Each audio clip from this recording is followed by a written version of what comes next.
Good morning. तुम्हा सगळ्यांना रामनवमीच्या खूप खूप शुभेच्छा. आजचा ही डे खूप जास्त प्रोडक्टिव्ह आहे. आजही खूप सगळ्या गोष्टी करायच्या आहे. आजचा नवरात्राचा शेवटचा दिवस आहे. सो माझ्या अर्गला स्तोत्राचे मला अर्गला स्तोत्र पण वाचायचं आहे आणि दुर्गा सप्तशतीचे लास्ट 3 पाठ पण बाकी आहे. पुन्हा सकाळी सकाळी उठली आणि यांच्यासाठी पूर्ण नाश्ता बनवून चालली, कारण ते काल संध्याकाळी वापस आले तर त्यांच्यासाठी मला नाश्ता बनवायचा आहे. प्लस अधीराला आज नौकन्यात जेवण करायला जायचं आहे आणि तिला आज 4 ठिकाणी जेवायला जायचं आहे. आणि इथे तर असं आहे आईलाच घेऊन जावं लागते कारण छोटी आहे ना ती, म्हणून. तर मग मी आता यांच्या ह्या सगळ्या गोष्टी संपून आता आंघोळ करायची आहे. तिला रेडी करवलं मी, ती रेडी झाली आहे. आता मी आंघोळ करेल. माझी आंघोळ झाल्यानंतर पूजा वगैरे झाल्यानंतर मग मी तिला घेऊन जाईल. आणि सोसायटीमध्ये इतकं सुंदर डेकोरेशन केलं आहे की म्हणजे ते डेकोरेशन बघूनच मी खूप एक्सायटेड आहे आजच्या दिवसासाठी की आज काय वेगळं होणार आहे. So stay tuned. आंघोळ झाल्यानंतर सगळ्यात पहिले सूर्याला पाणी अर्पण करणे, अर्धे अर्पण करणे हे माझं रोजचं रुटीन आहे.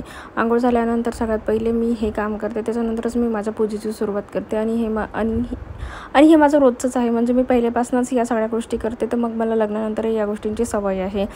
माझे हस्बंड पण करतात ऑफिस जायच्या आधी, बट कधी कधी त्यांना लेट झालं तर त्यांच्या हातनं स्किप होऊन जाते. बट हे माझं डेली रुटीन आहे.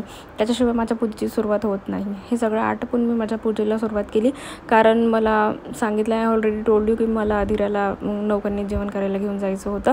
आणि मी तिला आधी माझ्या फ्रेंडसोबत पाठवून दिलं, कारण मला माहिती होतं मला पूजा करायला वगैरे वेळ लागणार. सो माझी पूजा वगैरे आटपून आणि अर्गला स्तोत्र आणि तिला स्तोत्र मला वाचायचं होतं, ते वगैरे वाचून मग मी तिच्या फ्रेंडकडे गेली, कारण मग मुलांना लक्ष द्यावं लागते. तिचे ऑलरेडी 2 किड्स आहे, माझी अजून 1. आणि आजकालचे मुलं तर इतके म्हणजे त्यांना मम्मीलाच घाबरतात जर असं म्हटलं तर. म्हणून मग हे सगळं आटपून मी आता चालली त्यांच्याकडे. आणि इतकी घाई म्हणजे खरंच मला असं वाटते मला कोणाचा तरी सपोर्ट पाहिजे, नाही तर मी एकटी कशी सगळ्या गोष्टी मॅनेज करायच्या यार. सकाळी इतकी घाई होत आहे मला, तर आज संडेवाली फिलिंग येतच नाही आहे. इतक्या सकाळी सगळा नाश्ता झाला, अधीराला रेडी करवलं, तो मला व्हिडिओ शूट करायला वेळच नाही मिळाला, कारण गोष्टी इतक्या सगळ्या फास्ट होत होत्या की. आणि या सगळ्या घाईमध्ये एक गोष्ट सांगायचीच राहिली, माझी मेड पण 9:30 वाजताच येते. बरं झालं मिस्टर आले होते तर ते घरी होते, म्हणून ते घरचं काम करून गेली, नाहीतर मला त्याच्यासाठीही अजून लेट झालं असतं. मग मी इथे आली. याच्या आधी ऑलरेडी त्या मुली 2 घरं जाऊन आल्या होत्या. आणि भेटा आम्हाला, आम्ही आहे आमच्या मुलींचा मॅनेजर. कोणाला जर नौकन्याला जेवण करायला बोलवायचं असेल sir, contact us. Just kidding.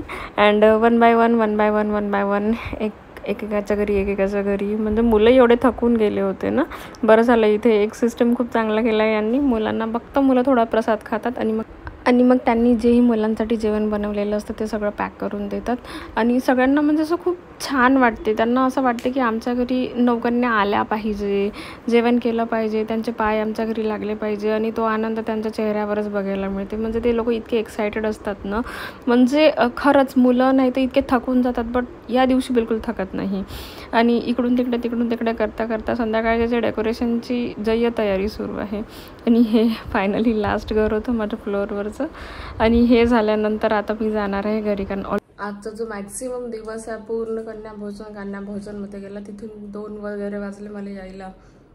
तिकडून आलो, एवढं जास्त थकलं होतं की मग मी थोडं काही खाल्लं आणि मी लेटली, तर म्हणून मला आल्यानंतरचा व्हिडिओ शूट करता आला नाही.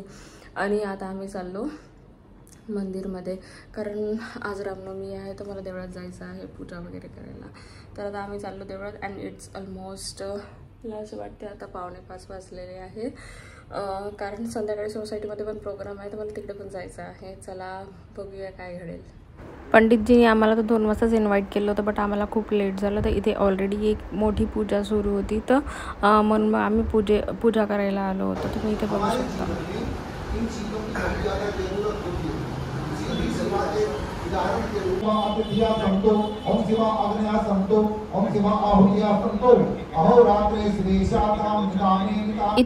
इथनं मला दुसऱ्या देवळात जायचं होतं, विठ्ठल रुक्मिणीच्या देवळात जायचं होतं. तिथे रामनवमीचा प्रोग्राम असतो, बट इथे पण सगळं रामजन्म वगैरे झाला होता दुपारी 12 वाजताच वगैरे. तर आम्हाला फक्त दर्शन करायला मिळालं इथे येऊन. And I am ready.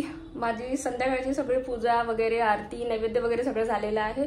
अधीरा पण रेडी झाली आहे. ॲक्च्युली सोसायटीमध्ये हवन होतं 5 वाजता, बट ते मला जमलं नाही, कारण की मला देवळात वगैरे जायचं होतं. तिकडनं वगैरे जाऊन आली. आता संध्याकाळी भजन वगैरे आहे खाली, बघूया म्हणजे काय आहे. जो त्यांनी शेड्यूल दिला होता त्याच्यात तर अशाच सगळ्या गोष्टी होत्या.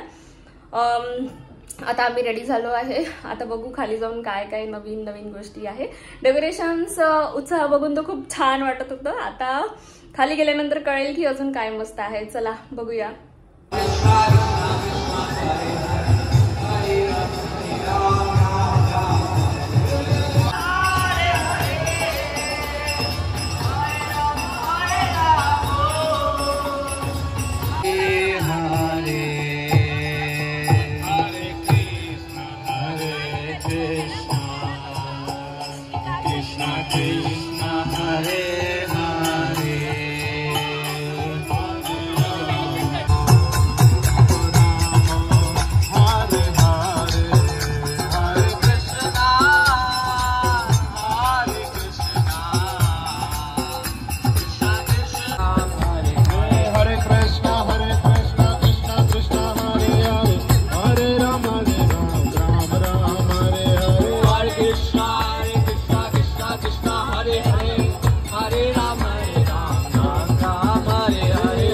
मग इथे भगवान श्रीरामची झाकी वगैरे होती. आणि इथे जितकंही तुम्ही आता ऐकलं असेल आतापर्यंत व्हिडिओ ऑडिओमध्ये, तर तुम्हाला हे कळलं असेल, एकदम इस्कॉनवाली फिलिंग येत होती.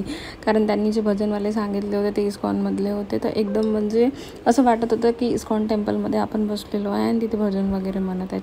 तिथे गेल्यानंतर जसं एकदम पीसफुल फील होते ना, तसं इथे होते. आणि लास्टमध्ये मग तिथे आपल्या इस्कॉनमध्ये जसं म्हणजे नाचते वगैरे, तसं आम्ही तिथे म्हणजे शेवट जास्ती वेळ नव्हतं भजन.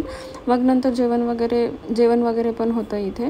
जेवण वगैरेमध्ये म्हणजे पूर्ण जेवण होतं, पुरी भाजी वगैरे. जेवण वगैरे आटपून आम्ही शेवटी लास्टमध्ये माझ्या मैत्रिणीला ढोल खूप छान वाजवता येते, तर ती ढोल वाजवत होती, दोघे गाणे म्हणत होते आणि मी ॲज अ ऑडियन्स मी ऐकत होती. तर that was my whole day and it was so amazing. Almost 11:30 वाजलेले आहे. आता मी खालून आली, भजन वगैरे करून चेंज वगैरे केलं. आता झोपायची तयारी सुरू आहे, कारण उद्या सकाळी अदिराचं स्कूल आहे आणि तिचं उद्या एक्झाम आहे, लास्ट पेपर आहे आणि उद्या तिचा मॅथ्सचा पेपर आहे. तर यामध्ये जेव्हा मला 4 ते 7:30च्या दरम्यान जो वेळ मिळाला होता ना, त्यात मी तिची प्रिपरेशन करून घेतली. प्रिपरेशन म्हणजे काही नाही, रिव्हिजनच करायची होती. आणि मग नंतर संध्याकाळी आता तुम्ही तर बघू शकता पूर्ण डे पूर्ण माझा होल बिझी होता. कन्याभोजनमध्येच मध्ये 3 ते 4 तास चालले गेले. ते झालं. त्याच्यानंतर देवळात गेली, मंदिरमध्ये गेली. त्याच्यानंतर सोसायटीमध्ये प्रोग्राम होता, तिथे भजन वगैरे झालं, तिथे वगैरे गेली. आणि असे खूप कमी असे प्रोग्राम असतात जेव्हा सगळ्यांना सोबत येऊन असं वेळ स्पेंड करायला मिळतो. आम्ही थोडं म्हणजे फ्रँकली स्पीकिंग याच्या आधी भजन वगैरे याच्यात कधी गेलेली नव्हती, बट जेव्हापासून जाते सोसायटीमध्ये प्रोग्राम होते तर असं खूप छान वाटते, बरं वाटते थोडं, म्हणजे आपल्या लाईफमध्ये थोडा फॉर अ चेंज म्हणून. So it was a huge productive day. And तुम्हाला माझा व्लॉग कसा वाटला मला नक्की सांगा. लाईक शेअर सबस्क्राईब करा. See you.